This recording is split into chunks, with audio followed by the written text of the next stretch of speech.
Hey, everybody, what's up? It's your Fly Nubian Money, where we help you to master your mindset and maximize your what? What? What? Your money. So today we are addressing a profound loss in the music industry and our community. He was definitely a great contributor to both. Mr. Irv Gotti, the visionary. He was a co-founder of Murder Inc. Records. Recently, somebody got a emergency broadcast system on their thing. Who is that? Everybody mute yourself because there's emergency broadcast going on at somebody's house and I don't even know. Okay, so today we're going to explore these factors about the cultural norms and systemic disparities and personal apprehensions around our health challenges. And we're going to discuss actionable steps because that's what this is about, and strategies so that we can promote better health. Now, we have the experts who are here who are going to help us dive through. We have all the right people who are going to help us dive through all of this stuff. We have so now I can go this way. So we have, you notice that they didn't change it around and now we don't have to. Okay, so now we got Vanessa Gopal. This lady she has a master's, not an AA, not a bachelor's. She got a master's, not a certificate in public policy. And she's going to bring all the things. She's so smart. I love being on panels with you, girlfriend. Then we have Mr. Dr. Joe. He is a licensed family therapist, and he's going to bring it from, I guess, maybe a black male perspective. I don't even know. I don't know. We never know what we're going to get. And then we have Dr. Felice, the b.big.coach.com, and I'm loving the Miss America wave. Yes. And we have to have a medical doctor. So we brought in y'all, not only is she a medical doctor, listen, she is a psychic. She is a stand-up comedian. She is she can tell your future, deliver your baby, and make you laugh all in one whop. So we got Dr. Charm here, and she's going to come. She's going to tell us all about the things that we need to know medically. So we have a well-rounded panel today. And oh, by the way, it's so funny because, listen, Qual Watkins, all you got to do is a quick Google search. That's what I did. When I see the comment, I went to Google to see, what nationality Irv Gotti really was. All you got to do is go to Google. I have a TED Talk that's called Google That Shit.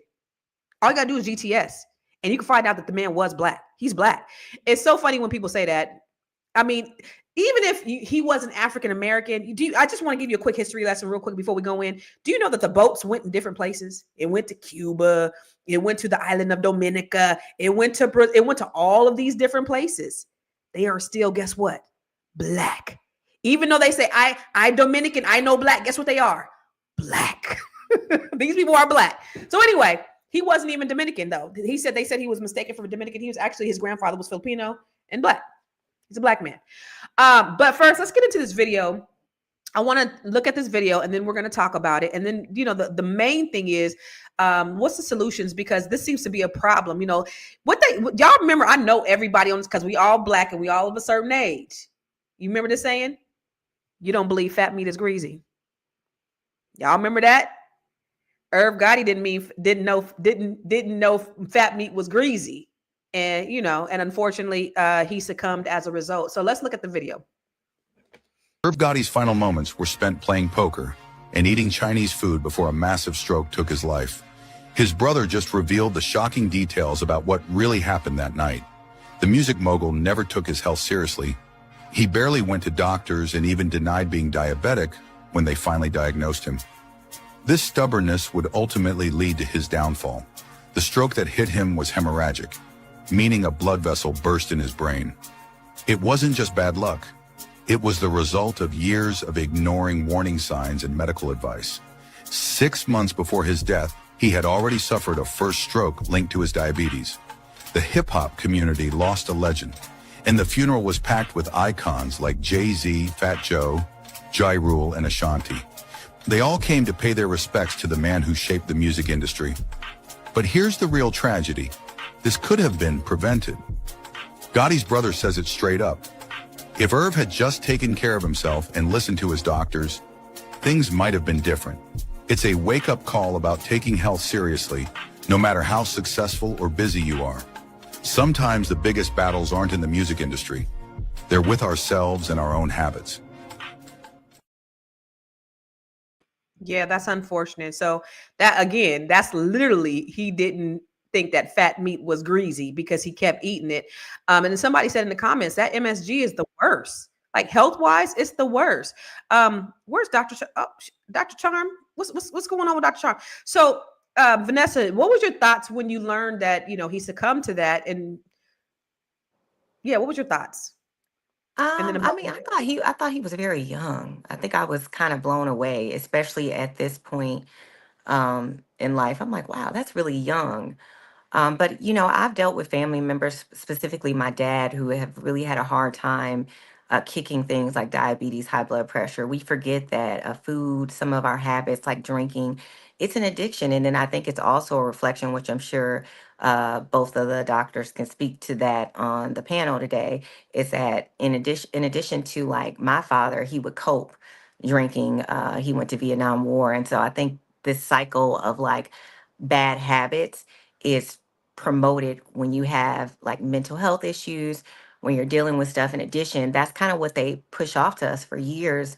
We've been fed this fried food, and all that stuff's addiction. Sugar, fried foods, all that stuff is addiction, and then you're not educated about it on top of it.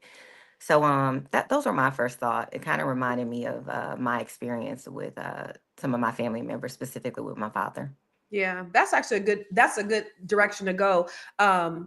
Joe, have you had anybody in your family that may have lost their life or a limb to, diabetes?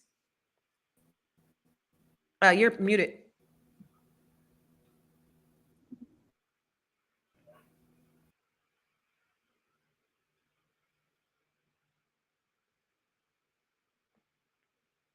Okay, we can't hear you. Okay, what about you, Felice?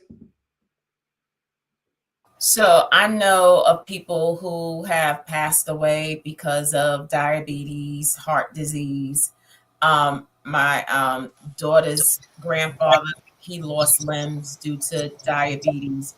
So it's really hard to see how many Black people are affected by this. It's devastating in the Black community. And, for whatever reason, there's a lot of reasons why people just are not taking it as serious as they can. But I think people are trying to do better. But like Vanessa said, addiction is real. And people forget that food addiction is probably even harder to let go of than drug addiction or alcohol addiction, because food is so normalized in society. Like everything we do is around food. Like people like, let's get together and let's go get something to eat. Like they don't say, let's get together and go for a hike. Everything is around food. And some of it too is that's the way that we express love. Mm-hmm. And so how can something be addictive when its expression comes from a place of and space of love? Yeah. And so, it's hard. It's a hard addiction for us to break. Yeah. When you say that, that reminded me, one of my net 7 sisters, she talks about that very thing. She talks about it in her book. But she's also Victoria Monet's mom. But one of the things that she was saying was that that's how they express themselves, with through food. And then over a course of the period of time, she saw her grandfather lose a toe, and then the foot, and then the ankle, and then it happened to her mom. And then she got it, and she was on her way. She was like, whoa, whoa, whoa, we got to do something. I got to do something different. And what many people don't know is diabetes type 2 is reversible. Black people don't really understand that you can change it. You don't have to die from it, because if you think about it, people don't die from diabetes. They die from the complications as a result of diabetes. They die from the heart disease and the hypertension and the kidney failure. Those are the things that happen as a result of you having diabetes. But for you, Joe, mic check. We good? I think so. We good? Yeah, we good. Yeah. So have you had anybody in your family that lost a limb or a life? Yeah, for sure. My grandmother was diabetic. Her brother was diabetic, and they chopped his leg off. I chopped both his legs off, and he spent the rest of his life in a wheelchair. So yeah, we have that running in our family for sure. Yeah. What about you, Dr. Charm? I mean, you come from a medical background, and I'm sure you've seen this a lot. You're a holistic health professional, right? And she is frozen. Damn, I really wanted to hear what she had to say, because we want to hear from a medical professional on this, because like I said, diabetes is reversible. For me, okay, switch devices and come back, baby. Are you good? Yeah, switch devices and come back. Hopefully you'll be good to go.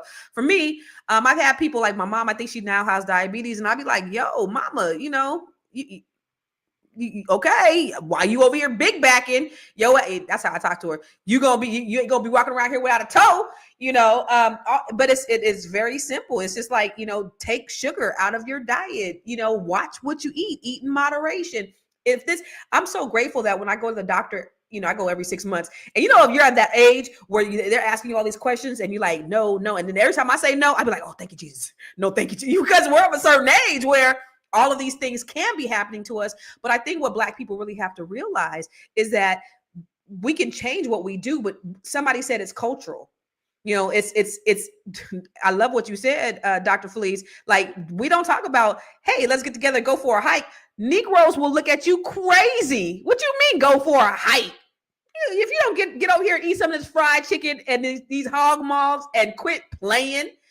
But to that point, Dr. Felice, what cultural factors actually discourage Black men from seeking medical care on a regular basis? Why aren't they going to the doctor? Well, one valid reason is trust. Black men used to be used as guinea pigs for experimentation, like the syphilis and Tuskegee. So, like, you have those kind of things where even for us, for Black women as well, we really don't trust the healthcare professionals. For good reason. For good reasons. We don't believe that they have our best interests at heart. And so people are really fearful and skeptical, especially, and another reason is especially because we don't have a lot of healthcare professionals that look like us. And so now they're having to go into these Harvard medical schools and teach these people of other races and ethnicities how to be able to relate to us so that they can learn how to empathize and give us compassionate care. And so, and that's deep. So we have that thing. And then, from slavery, we were given the scraps. And so we figured out how to make it and live off of the not healthy parts of food. And so if you think about that, centuries, right, of acculturated practices, and then you tell us one day, don't eat like that no more. Yeah. Like, really? You know what I mean? Like, seriously, when it's probably in our DNA, to come out the womb, like in fat, and sugar. So then you tell us all of a sudden not to do something that has been ingrained in our very culture, right? Yeah. And then what we don't do too is that we don't teach our children out the gate how to appreciate and be able to eat well, because that's the key. If you can train your children how to eat well and create that routine, well, that's what they want to do. They want to eat salads. They want to eat green things. They don't necessarily need sugar in order to exist. And so I think all of those things play a role. Yeah, they do. And then how are we in 2025 still eating chitlins? Like, is the crazy thing, because they still at the groceries. They grocery store people still buying them for New Year's. You still eating chitlins? Oh, Lord. I cook them. God bless her. God bless her life. God bless this lady's life. We're going to kick her off the stream. You should have even why would you even admit something like that? My husband, he has to have a good chitlin, like either Thanksgiving or Christmas. But guess what? Don't tell me that you didn't clean them, you didn't bleach them. Don't tell me how clean pig shit is. Don't tell me how well you didn't clean pig shit. And when you talk about the scraps, like, that's like an insult of what they're like, here, you ain't nothing but an animal. Take this scraps and take this pig shit needed. And of course, we've taken it, we made it into something, and it's been passed down generation to generation. But in 2025, Dr. Felice, I need you to change it. I need you to make a pledge today. No, seriously. No, not once a year, not nuts a year, not nuts a year. No. Dr. Felice, no. Okay. I hear you. No, absolutely. And I'm taking you seriously, right? Because you're absolutely right. Like, the change starts with me. It starts with us, and we have to do that. And so, I'm gonna talk to my husband. I'm gonna be like, look, y'all got to find an alternative to them things. I'll try. Because think about it. Because listen, the very thing that we're talking about, Dr. Felice, you are in straight violation. We talk about black men, black men's health, like all the things. And you go say, well, my husband, you know, he love a good chitlin. Like, are you really serious right now? Oh my God. Oh my God. You need a whooping. You need a whooping. What are you doing? Oh my, yo. Listen, Tiara's back there smoking weed right now. Like, it's a whole mess on this stage. Dr. Charma, like, we having technical difficulties, and then Dr. Felice says she cook her husband chitlins. What is going on today? We gonna go to commercial, and we gonna be right back. We gonna have our shit together. It's a good show right here.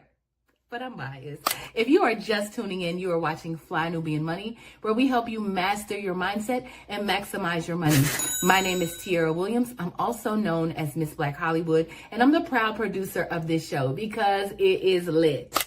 If you want to receive notifications for when we go live Monday through Friday, 1 to 2 p.m. Eastern Standard Time. All you have to do is text the word Queens to 87948.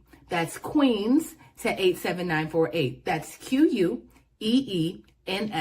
to 87948. Also, if you want to grow your money and not blow your money, all you have to do is go to flynubianmoney.com. There's all kinds of resources, there's courses, there's free giveaways. There's just no reason to be broke in 2025. All you have to do is go to flynubianmoney.com. Obviously, you don't want to be entertained here. You want to know enough to grow. Wait, I need to put that on a shirt. You got to know to grow. Got to know to grow.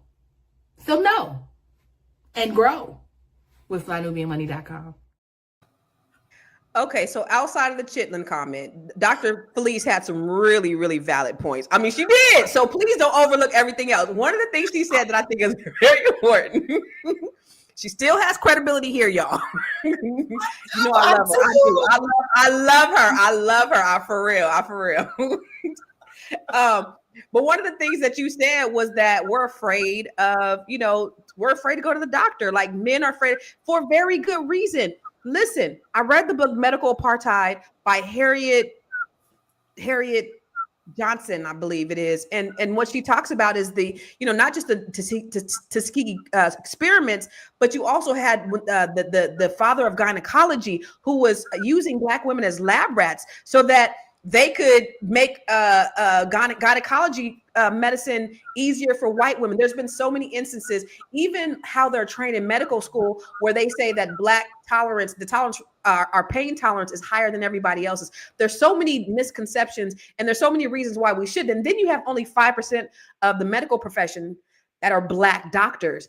And then you have, like, on the other hand, I was just sharing yesterday how Elon Musk said that DEI, and if you've seen that damn video with Elon Musk and Don Lemon, is hilarious, because that's when he kicked Don Lemon off of X, because he was asking him, okay, what's this whole idea about DEI and doctors? Well, he got started. I just think that if, we use DEI to lower our standards, then what's going to happen is, how are they going to be able to do that? He said, but that's not true. Like, Black, in fact, and he was tiptoeing. He wasn't really hitting them with the zingers like he could have, because he could have really given them a history lesson. But in fact, white doctors have done more malpractices than anybody. With us having only 5% of medical professionals in the industry, and even less back then, we still were the first to do heart surgery. We still were the first to do, blood plasma, blood transfer. We still made strides, even though we were a small percentage. Right. But you do have that factor where you have people that there's no representation inside the medical field. Why do you think there's such the disparity of, especially Black men, I think, of not wanting to go to the doctor, Vanessa? Well, I mean, all that's a valid point, and I'm just going to share an experience based on what you were saying, Constance. So I took care of my dad. I mentioned this before in other podcasts, but I took care of my dad for like a decade. When I got my dad, he was amputated below the knee. He had diabetes. He had high blood pressure, just a multitude of things that just historically he just experienced out of bad habits, bad education, not knowing about food. He grew up in Selma, Alabama. So, I mean, even when I was in Alabama, hog mogs, pig feet. I remember pickled pig feet, Oh, hog yeah. head cheese. Like those are normal things, right? culturally in some areas, right? In California, I don't see those things so much. But when I got him here, the first couple doctors that we saw were all white doctors. And I mean, they could have been cool, but I don't know. But I didn't stick around long enough to find out because I didn't Good for like you. the type of rapport that they were giving my dad because I was his advocate. The moment that we got into this program and I found him a black doctor, let me tell you something. My dad was supposed to die maybe a year. He had a year to live. My dad lasted for a decade. I That love we it. took him off 3 or 4 medications that he was on, like for diabetes. His A1C was coming back at normal levels. Wow. So I think when I see which what I don't understand is when I see a black doctor, I feel more confident because I know you had to work 10 times harder to be where you are. I know that you had to jumped through, and you're probably breaking hella barriers in your family. So I Yeah. mean, I think overall, like we need more representation of black doctors in the medical field, and I think that that would make maybe black men feel more comfortable because when your doctor is somebody who you feel comfortable with, who you trust, then you don't mind going to them. You don't mind when they give you results.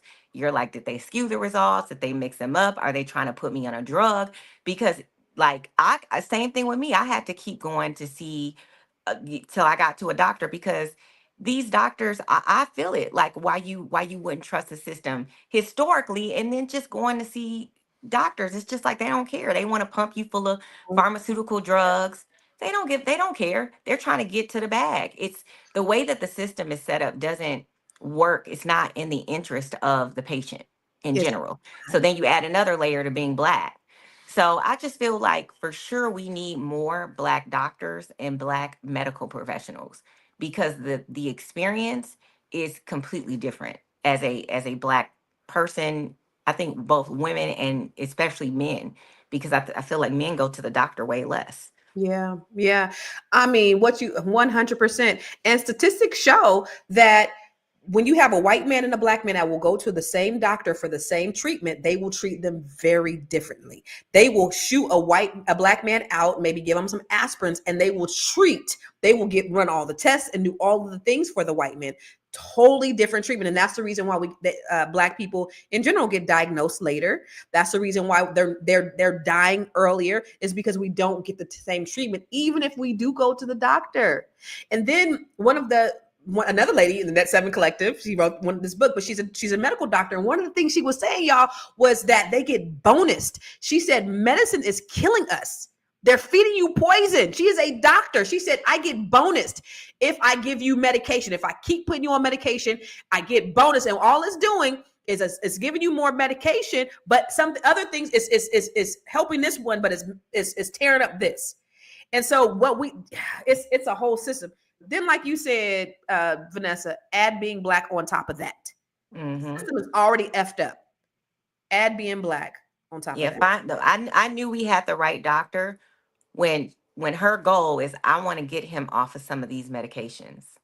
Like I was like, oh, okay. And when we talk about type 2 diabetes and changing the trajectory of it equating to like death, unfortunately, I got my dad a little bit too late. But No, what we you were didn't. able to 10 years, girl. You did yeah, great. 10 years. But what we were able to turn around was his kidney function. We were able to turn around his high blood pressure and how aggressive diabetes was. And Yeah. we turned that around solely probably 99% with food, changing the way that he ate.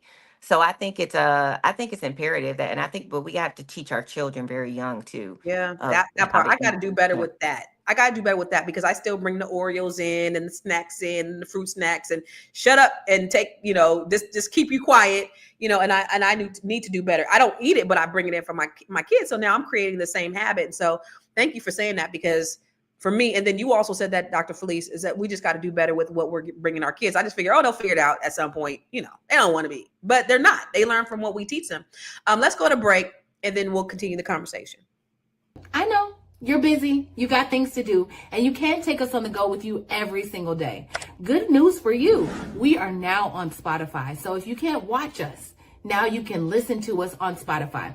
Search Fly Nubian Money and all the episodes shall appear. All you have to do is like, subscribe, leave a 5-star rating, leave some comments, Tell people how you love us so that when other people come along and are looking for a great show to watch, they can find Fly Nubian Money too. One last thing, and just in case you've been sitting under a rock, Fly Nubian Money now has an investment club. We are the Fly Nubian Money Club. It's easy. All you have to do is go to flynubianmoneyclub.com, and I am committed to bringing in top experts from all industries to help you level up. They're teaching us the skills that we need to compete in this market. We often say that nobody is coming to save us, not the government, but guess what? We're coming to save us. I'm coming to save you with the Fly Nubian Money Club. So listen, all you have to do again is go to flynubianmoneyclub.com. We have a 30-day free trial set up just for you, just for those people that are struggling. Even if you ain't struggling, you ain't got to struggle. I'm coming. Okay, let me stop playing. I'll see you soon. Come on, Fly Nubian Money Club. She'll see you soon.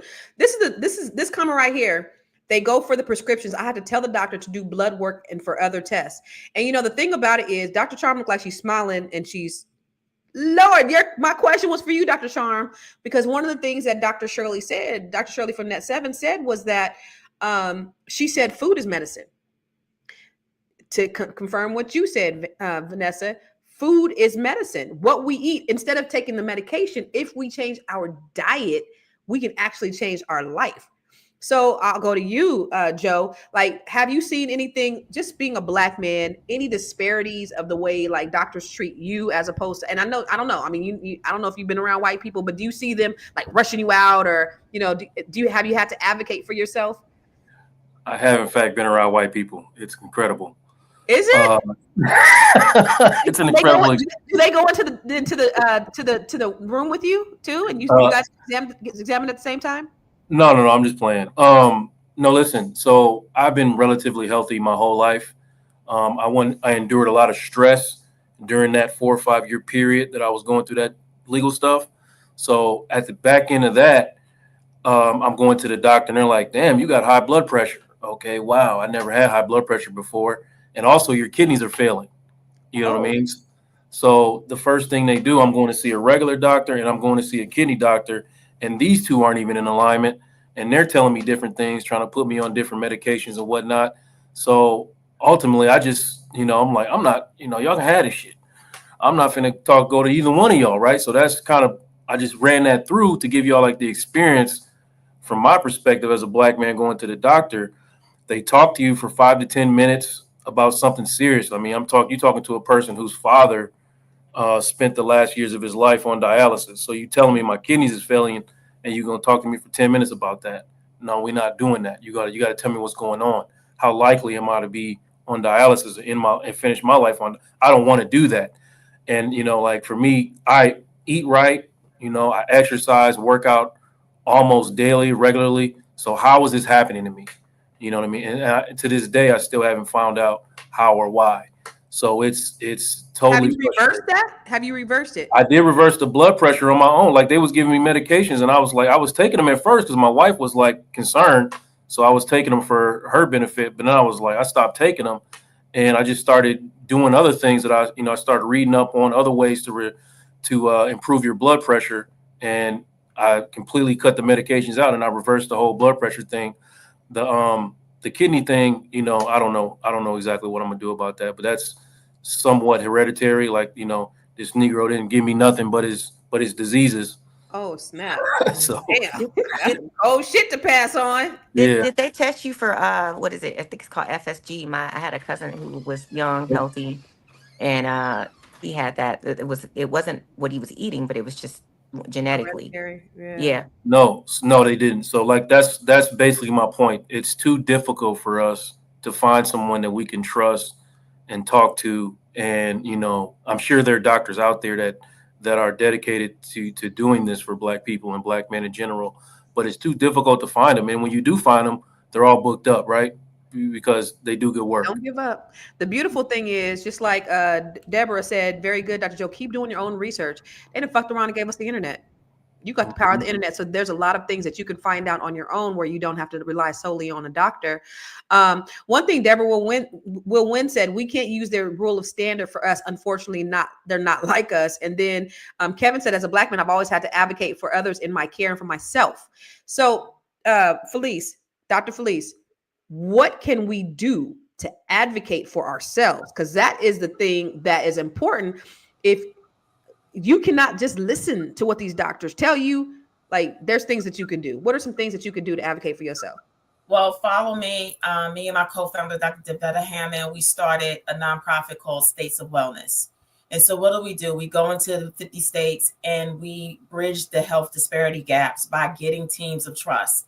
So we find Black and brown providers who are willing to come on board with us when we go, and we go into faith communities, right? And we have panel discussions and we answer the community's questions, and we also do health fairs. So what does that mean? And then we follow these people and track them for about 6 to 8 weeks, where we're shortening that time, and basically getting their numbers when they come to our health fair. And then our teams of trust stay connected to these people in the community to make sure, right, that they're getting the proper health care and possibly finding a provider that will look out for them. We also teach them how to advocate for themselves. So we'll give them sheets of questions that they need to ask according to their age, right? Good. And so because we know that these are the issues that our communities are facing, we bridge that gap over those issues. And so there are ways that you can advocate. One of the things that I tell all my clients is that before you go to your doctor, like you said, Google what are some of the questions I need to ask, because unfortunately, the insurance system has made it so that our doctors can't even ask you really good, vital questions, because they got to get you in and out or they're not going to get paid. Yeah. And so what you have to do is you have to go in and you got to tell your doctor what they're going to check. Mm-hmm. Yeah. And, and sometimes I play the race card, and I got a Black doctor. I'm like, look at here. You're not going to skimp on this Black girl. You know, that's right. And so I'm not leaving this office until I get my questions answered, right? Because I know you on a time limit. I'm not leaving. And so you have to make sure that you stand your ground when it comes to your issues. You got to tell them what you want them to look for. That's right. And they really do and can appreciate that you hold them accountable. Because if you don't say it, ma'am, it'll never happen, and they won't check it. Never happen. And so it's really pathetic. And so, but look at it this way too. Aren't you worth the work that it's going to take to live the life you deserve and are worth having? Come on. And so you can't leave it up to anybody else to make sure you good than yourself. That part, yeah. So if you're going to be good, make sure you good. And you do and pull out all the stops for you to make sure that happens. Right. Yeah, no. And you know, the thing about it is, you know, when we have people of a certain age, they take, can you mute Dr. Felice? When you have people, especially Black people of a certain age, they take everything the doctor say is gold, and they don't ask questions. And they, you know, well, the doctor said this, you know, and so we don't think that we can advocate for ourselves. So Vanessa, you taking care of your father and having to advocate and having to ask those hard questions. I remember when my dad got prostate cancer and I went to the VA with him, and they were like, well, you know what, listen, they was like, it's so small that by the time it grows to, you know, he'll be dead before it grows to a place where it's gonna, you know, it's gonna affect him. You know, he'll be, you know, he'll be 100 years old, whatever they said. They said this will probably outlast him. And I said, yeah, no, we're not doing that. We're gonna get this cancer out of his body. We're gonna do that. Because here's what I know, Dad. They don't care about you. They don't want to operate. They're not giving you the best treatment. So I know that, you know, it's not gonna work. And his wife was in there like, dang, we gotta take it out, because of course it's not gonna work the way it used to. But I was like, take it out. And we did, because, you know, they're going to listen to whatever the doctor said. If I wasn't there, he would have still had that prostate cancer. So for you, Vanessa, like, what are some things that you had to do for your father being a certain age? What was he like? Like, what was his response to the doctor? Was he one of those typical older Black men that whatever the doctor say, that's what we're going to do? Okay. Yep. And then it, like you constantly hear me coming. I was a shark in there. I'll get on Google quick. Right. We didn't ChatGPT wasn't around, but I Googled on and made sure that I asked a ton of questions. I was like, well, yeah, I made notes. I took notes. I'm like, well, it's his last appointment. You said this. According to his lab results, how come this is happening? What drugs interfere with each other? How can we get this? So I think that it's imperative to answer questions. You almost got to be like an attorney when you go up in there. So I just feel like you got to put on your shark face when you go in the doctor and advocate for yourself. A lot of things that I got from my father was because I just really, like you said, you can't just tell me anything. That doesn't make any sense. That, like what you just said, that don't make no sense. You don't know how quick this cancer is gonna grow. Who are you? Are you the cancer inside of him? You don't know.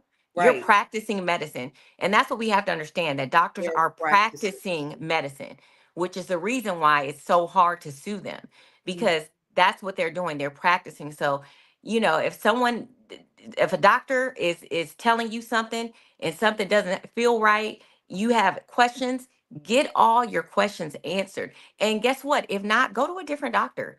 I switched doctor. I switched my dad's doctors 4 or 5 times, and then he had specialists. I switched their asses up too, because you're not about to tell me anything. You're not about to tell me anything. I can get in Google. If Google says something different, and I ask you, and you don't know anything about it, you ain't the right doctor. Let me tell you Or if you something. don't, Let me tell you yeah, something, Vanessa.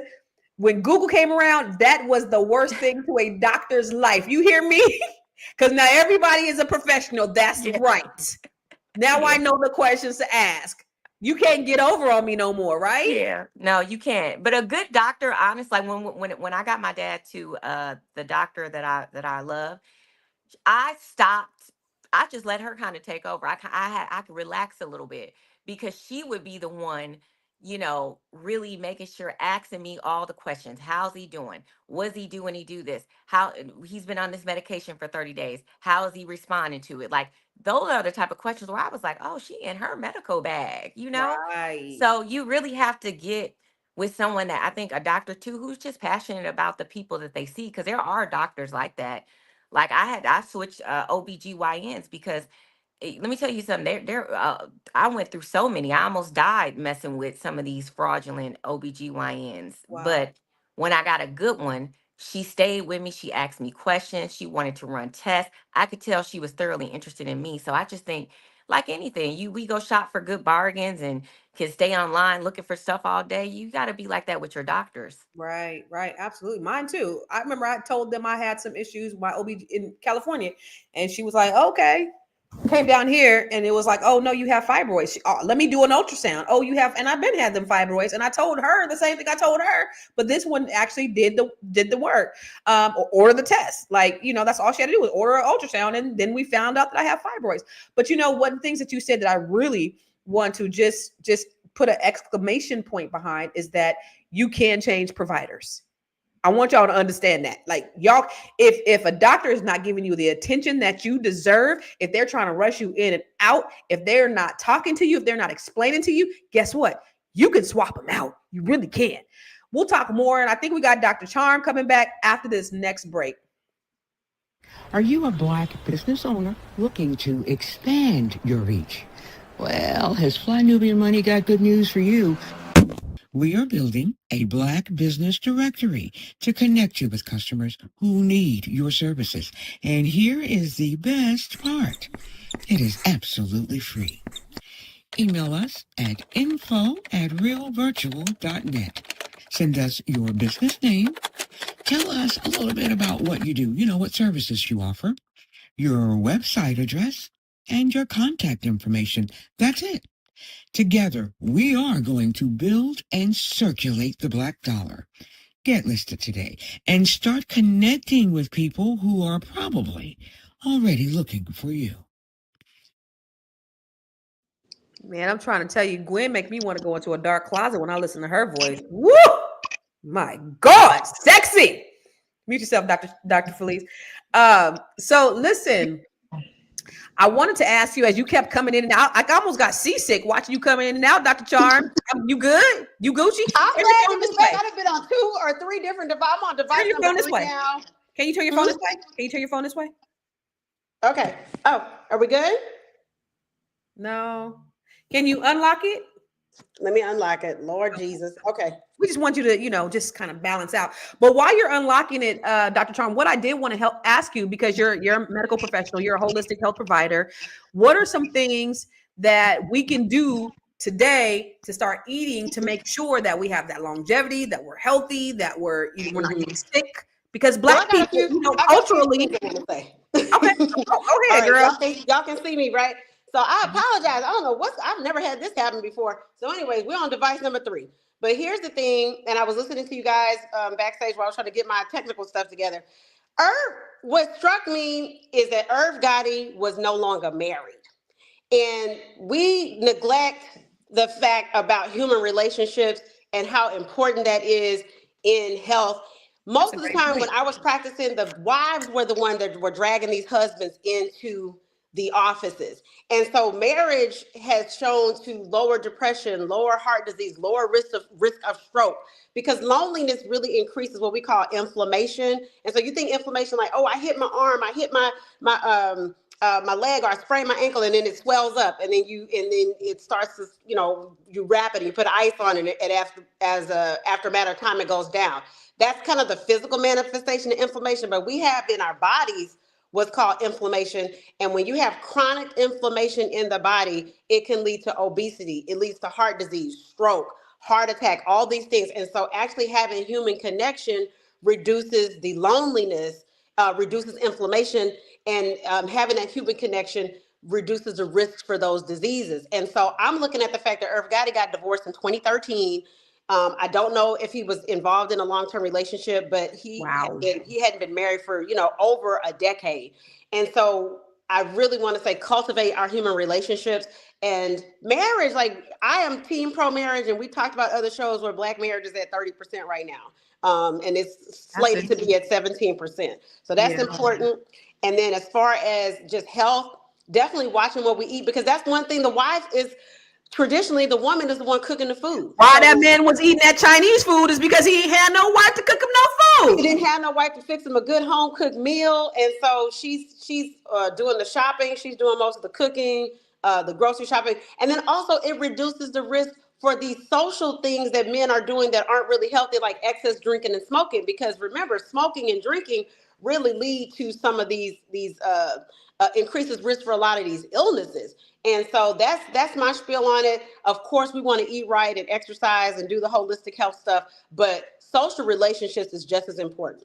Girl, I'm so glad you came on here because I hadn't even considered the social aspect or even the marital aspect of it. I did look at an interview that he did a few months ago, maybe a year ago. And first of all, I looked at one he did a few months ago when he was on Drink Champs, and he was looking real frail and sick. So this is not new. But then a little bit before that, he was dating some 21-year-old girl that was in one of his movies. Like, y'all, Black men of a certain age, do you see the outcome of him dating this little 21-year-old girl? What did she do for him besides give him a good time? She wanted a bag. That's it. That's the only thing she wanted from that old ass man, right? But not, What were we talking about? Yeah. Get back to the topic. No, I'm just saying, no, I think that's a really great perspective, because when you look at human connection, human relationships, now I'm looking over at my empty bed next to me, like, maybe I need, maybe I need to have somebody next to me, because maybe that will help me in my health journey, So I think that's a really great perspective. But also for you, Dr. Charm, I'm going to ask you another question since you just got on here. But what about the eating? What are some things that we can eat? Because what type of doctor are you? I'm a naturopathic doctor, and I have a bachelor's degree in nutrition. So eating, definitely you want, I am very much team reducing the amount of meat that we consume, just because back in the olden days, 60, 70 years ago, people ate meat rarely. It wasn't 3 times a day. And what happens is it takes so long to digest that it takes such a toll on your body. So I am a fan of reducing meat. I'm very heartened to hear that Black people, we're the fastest growing group of plant-based eaters in the country. And so with my diet, I eat meat probably like once or twice a week towards the weekend. And then most of the week I'm on like fish and vegetables. So you have to increase the amount of complex carbohydrates, which that means your simple carbohydrates are like sugar and white bread and white flour. So your complex carbohydrates are going to be things like whole grains, beans, whole, things that are whole that aren't processed. So if it's brown, keep it around. Okay. So we just want to increase that, and then increase fruit and vegetable consumption, and just reduce the amount of processed food. What I always would tell my patients, especially when I'm doing like health coaching, is if you notice, like, all the processed food is in the grocery store, in the center of the store. All the good stuff is in the perimeter of the store. So meaning the produce section, the meat section, even the meat section, because it's still uncooked and it's not processed per se. And then all the processed foods are on the shelves. And the longer a shelf life that something has, the more preservatives are in it. They even said the morticians are saying, like, when they have to exhume a body, like, the bodies are taking longer to decompose because we're eating so much processed food. And so I'm excited about, I know RFK was Junior was very controversial of getting selected for the Health and Human Services Secretary. But one thing I do like about his platform is he's trying to get some of these food dyes and colors and things out of the food, and be a proponent for more of the healthy eating. So I'm a fan of that. So since you are a doctor, this is really quick before we go to our next video. So are Black people's treatment different than white people's treatment? Was he on the money with that? Absolutely. I mean, the statistics already show that. And I heard you guys talking about, medical apartheid and things of that sort. And unfortunately, your culture informs how your life view and how you perceive things. And when you have so many doctors now that are coming from other countries. You have, a smaller percentage of doctors that are Black American. And so we have that sensitivity, that cultural sensitivity, because this is our culture. And there be many times I come into an office and the patient say, I've told different doctors this, but they didn't listen to me. Well, I'm listening to you because I come from a similar background as you. I have that empathy and just that cultural knowledge. And so I'm sure Dr. Joe understands this, him being a Black therapist.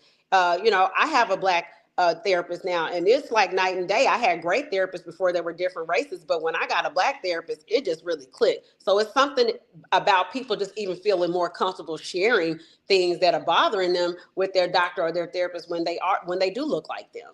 Yeah. Dr. Joe, you look like you over there with your John Travolta chest out and your baseball cap. I'm not sure what's going on. What we dressed up? What we going to baseball? We going to the disco? What we going? We're going to talk more about it when we come back from the break.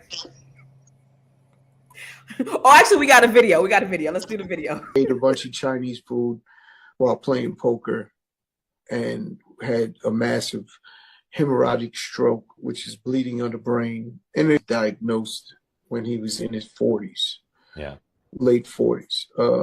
But Irv doesn't go to the doctor, so that's why he's so late being diagnosed, right?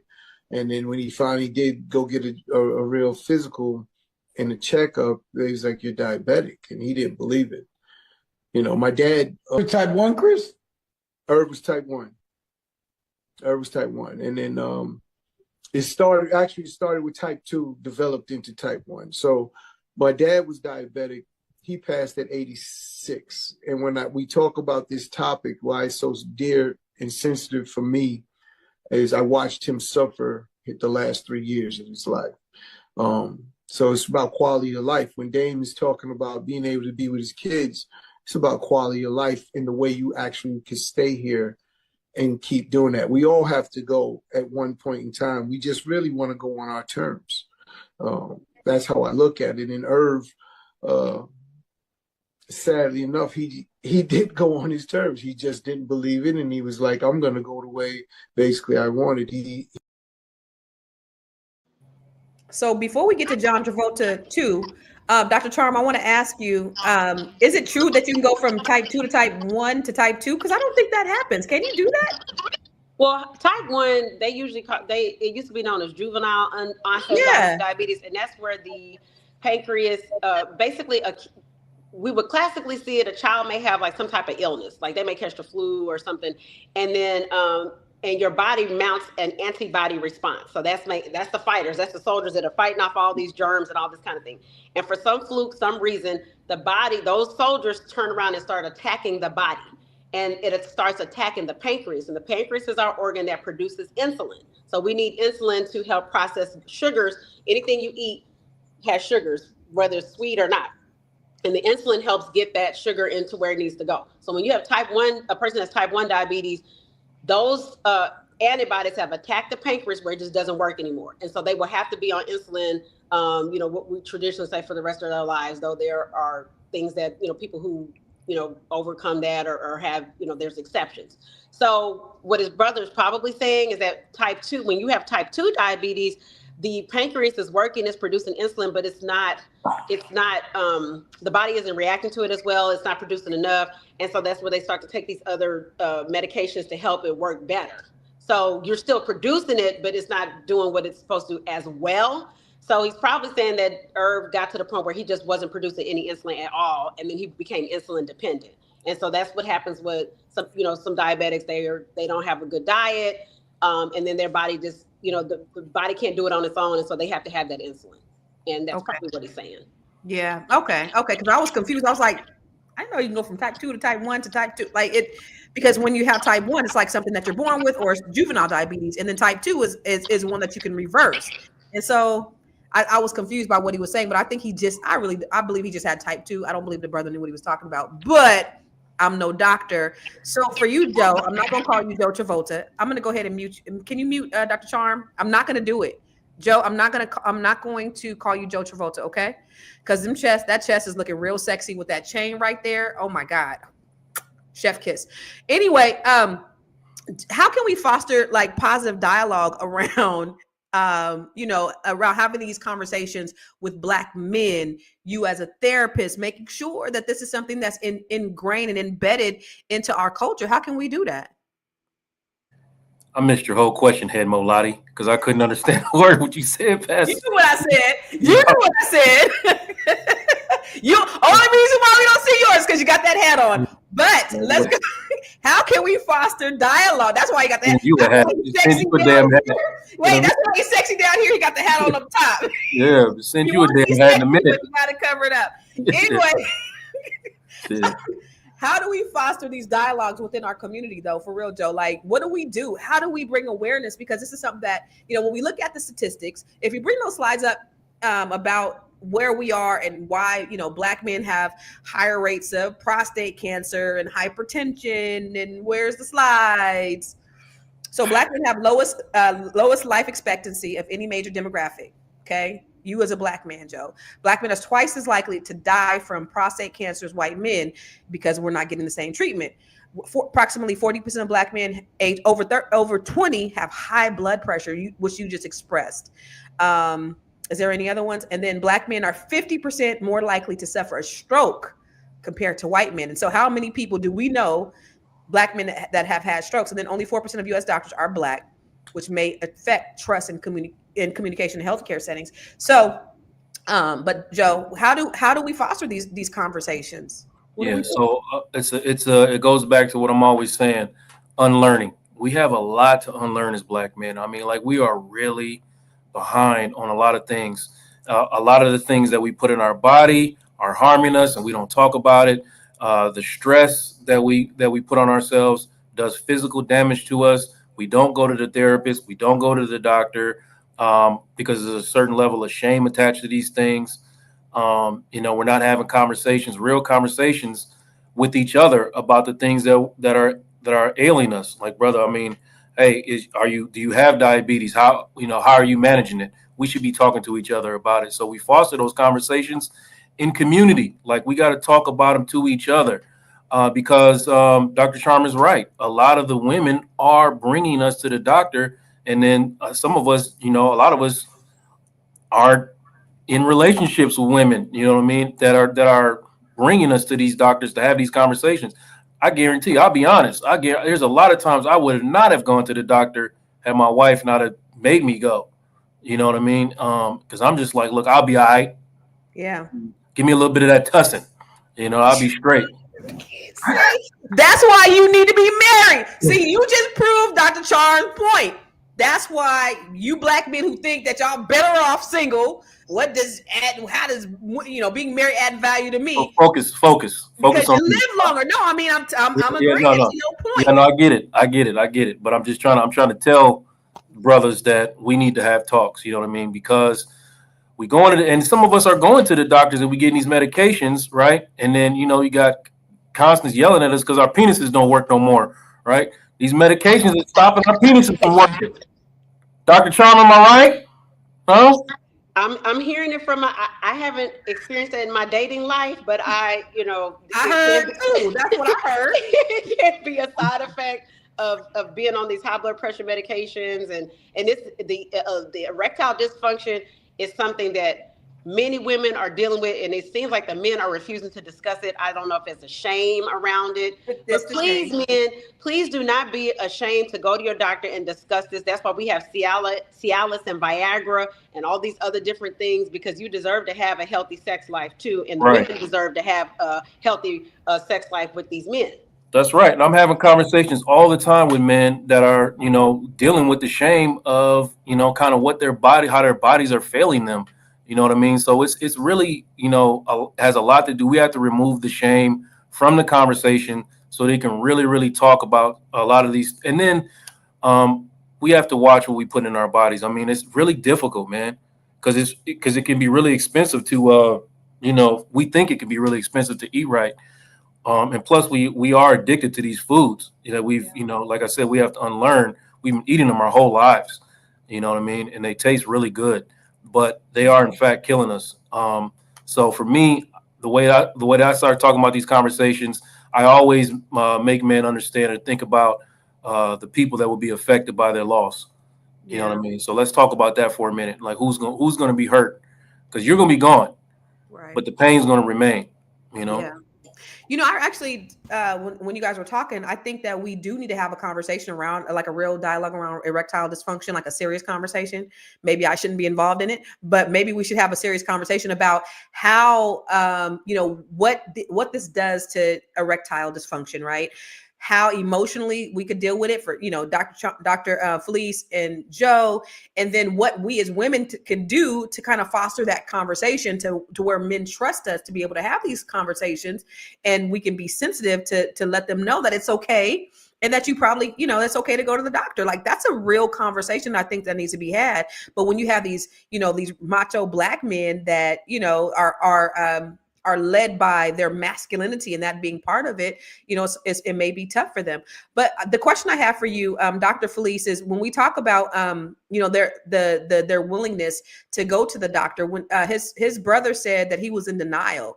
And, when you look at the mentality of someone who gets diagnosed, but then they just completely refuse because they refuse that diagnosis.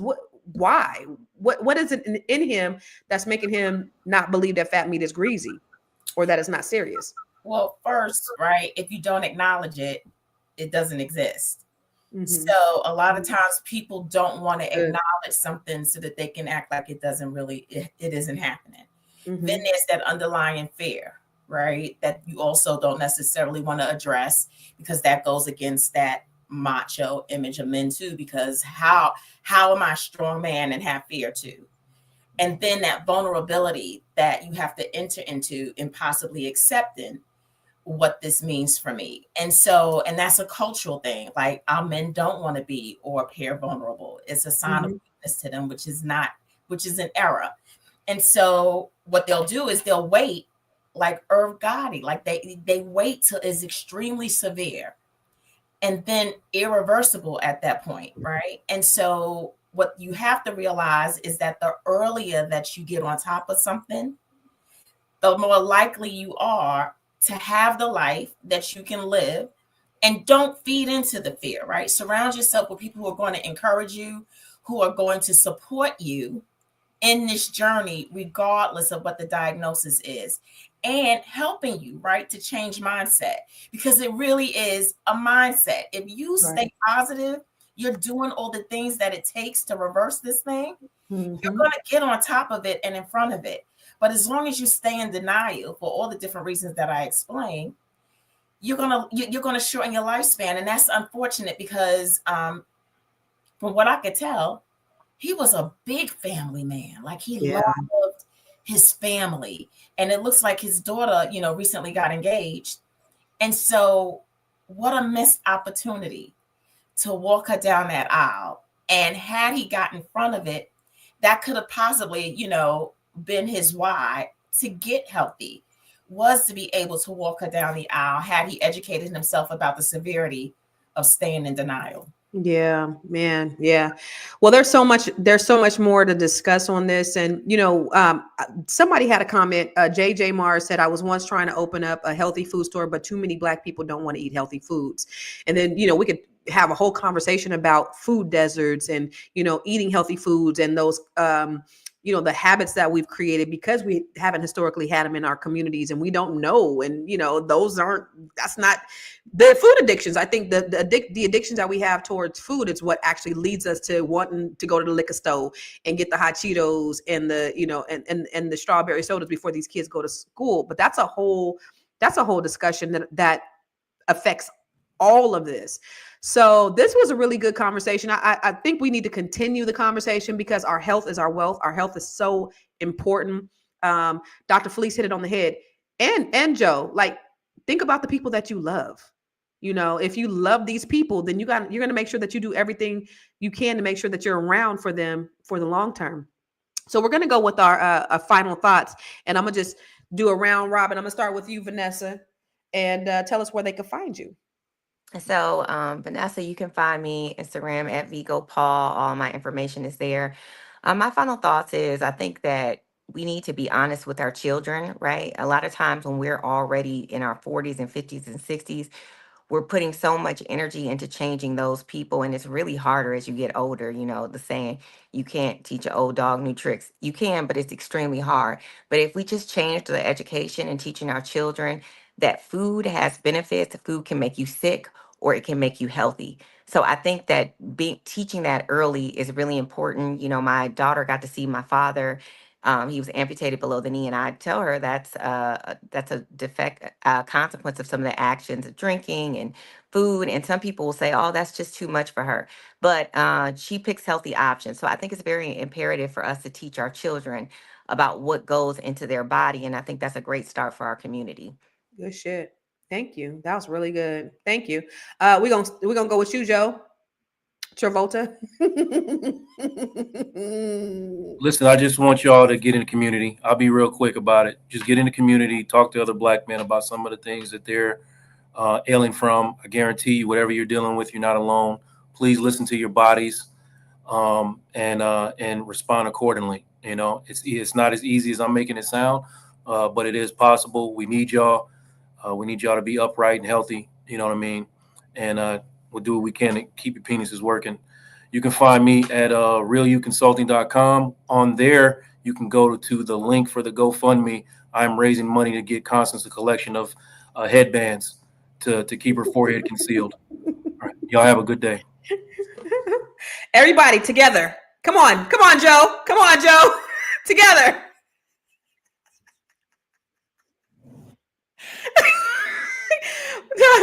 All right, Dr. Char.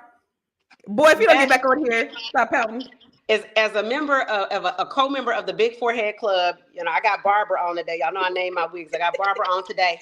Listen, we in solidarity, sis. Covering their forehead, but I love my African high forehead and Constance team forehead. Okay, so I just want to say, y'all, I'm really glad to be on this panel to offer the medical perspective.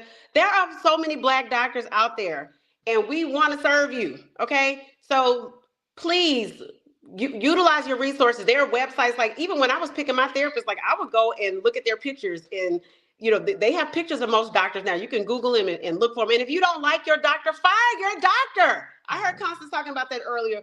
There's nothing wrong with firing your doctor. There's nothing wrong with getting a second opinion. And please don't be afraid to share things with your doctor. That's what's most important.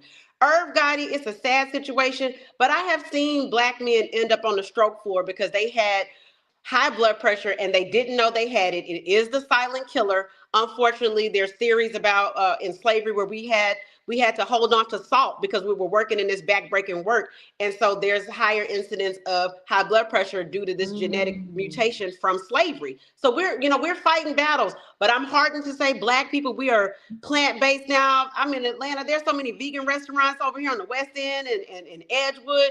We're taking control of our health. I'm not subscribing to that we eat all this unhealthy food. Yes, we, just like anybody in America, we do, but Black people, we're really taking control of this, and I love to see it. And so with that, the other medicine is laughter. I got my new shirts. It's against my religion to tell y'all my business. based inspired by Onaja, the Pakistani princess, the Pakistani queen. So I got shirts on my site, charmcomedy.com. I got shirts without the face on it, all kind of different designs. I got a show this weekend. If you're in Atlanta, March 1st, Saturday, 7 p.m. Keenan presents Road to Las Vegas. Come check me out, and it will be pay-per-view for $9.99. If you want to get that link, download Radiant TV, the Road to Vegas. Come check me out. Thank y'all very much. Me and Barbara love you. Let's go, Dr. Charm. You know what? I'm so glad that you got on here today, even with your technical difficulties, because I was really getting seasick just seeing you go in and out. But I really love the perspective that you brought, because it was something that I hadn't even considered. But when you think about it, it's the real truth. So all things Dr. Charm, y'all, if y'all in ATL, check her out this weekend. Hey, you've been killing it on them skits too. I've been watching. Your shit is good. It's great. I love it. I love it. Follow her on TikTok. She got her skits about that lady in Pakistan. Thank you, Onaja. Yeah, funny. Super funny. All right, we're going to round up with you, Dr. Felice. So, Fly Nubian Money Club, one of the things y'all always say is to leave a legacy of wealth. Well, now let's also include leaving a legacy of health to our families and loved ones as well. You can find me on the be.big.coach on Instagram. My website is thebebigcoach.com. My book and this companion journal is on Amazon, Barnes & Noble. And so I look forward to you. If you need some help, you need some therapy, please reach out to me. I'm here for you. Come on. Your health is your wealth, and leave a legacy. I will say, Irv Gotti's passing is such a reminder of the health challenges facing Black men, Black women. Overall, we have higher incidences of death, but especially Black men. And Irv Gotti's death from a massive stroke, and he was just in his early 50s, by unmanaged diabetes that could have been managed. It highlights the dire consequences of neglecting our health. Black men, it is imperative that we address the barriers preventing you, from seeking medical attention, whether it be cultural, systemic, or personal. Okay. So to the Black men watching, we love y'all, and your health is invaluable. We need you to do this today. Call your doctor, make an appointment, get yourself a checkup. If you have not gotten a checkup within the last year, I actually do them every 6 months.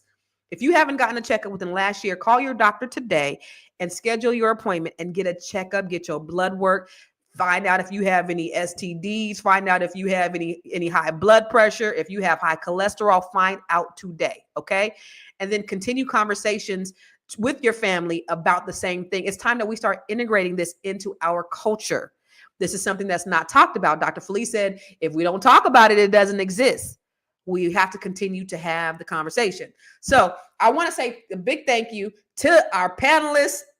Listen, we got the policy maker, and I did want to talk a little bit more about policy, but we didn't get a chance to, because the conversation was really great and it was really rich.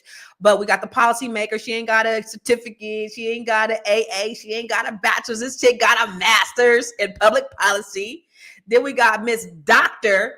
She is a psychic medium. She is a doctor, and she's she could tell your future, tell you a joke, and deliver your baby all in one sitting.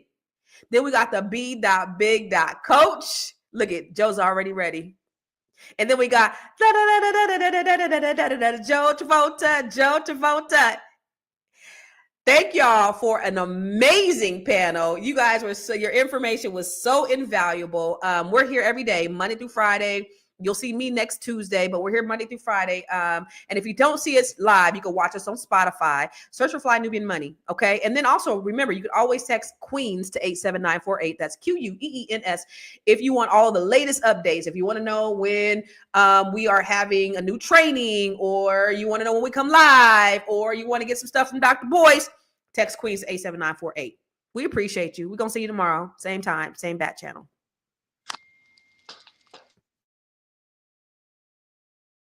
You may write me down in history with your bitter, twisted lies. You may trod me in the very dirt